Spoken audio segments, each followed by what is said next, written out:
Riusciamo a coniugare la politica e la matematica. La matematica non ha secondi fini, mentre purtroppo la politica a volte ha dei secondi fini e non positivi. La cattiva politica ha secondi fini. La buona politica non ha secondi fini se non quello di essere appunto una buona politica, quella di poter far progredire la giustizia, di poter far diminuire l'ingiustizia, quella di poter tener conto della collettività. Lo dice Platone nella Repubblica. Qual è la ricompensa per il politico giusto? La ricompensa per il politico giusto non è mai quella di aver tratto dei benefici materiali o di averli dati, anzi proprio i suoi familiari sono quelli che molto spesso, se lui è giusto, beneficiano di meno. No, la sua unica ricompensa è quella di non essere stato governato da una persona peggiore. C'è un'analogia molto stringente che ormai a me sembra sempre più di afferrare tra metodo scientifico e democrazia. Sono due forme della stessa forma di illuminismo.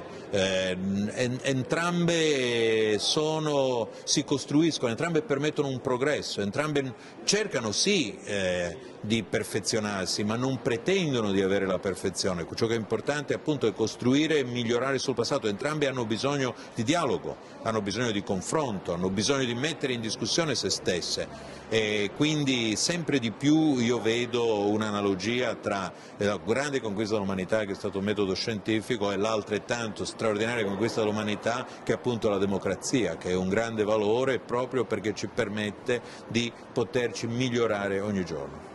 Cosa vuol dire oggi fare il sindaco? E uso il verbo fare perché il sindaco ha i riflettori dei suoi cittadini, quindi è super controllato se non fa. Il ruolo del sindaco sta diventando sempre più importante, un po' è dovuto anche al fatto che ormai l'umanità è sempre più urbanizzata. Penso che forse 10 anni fa il 50% della popolazione nel mondo è popolazione urbana, figuriamoci qui nei nostri territori, quindi sempre di più il sindaco è rappresentativo di quella che è la società, dunque è il front office di tutti i problemi e dell'extrema ratio quando tutti gli altri hanno abbandonato il cittadino. Quindi ha questo ruolo molto spesso di capro espiatorio anche in tanti contesti, però proprio per questo ha anche sempre maggiore ruolo e sempre di più anche a livello europeo. Ormai l'Europa è una unione di città, molto di più che non un'unione di paesi che invece non riescono ancora a mettersi d'accordo e si fanno appunto ancora dei dispetti sulla sovranità, mentre invece tra sindaci a livello europeo c'è la massima condivisione. Cosa fare per dare credibilità alla politica che oggigiorno l'ha persa? Qual è la sua ricetta? E se ha la ricetta? Ma fare una buona politica. Cioè, è come per la scienza, che cosa si può fare quando uno ha scoperto che una teoria non corrisponde più a quelli che sono i risultati sperimentali?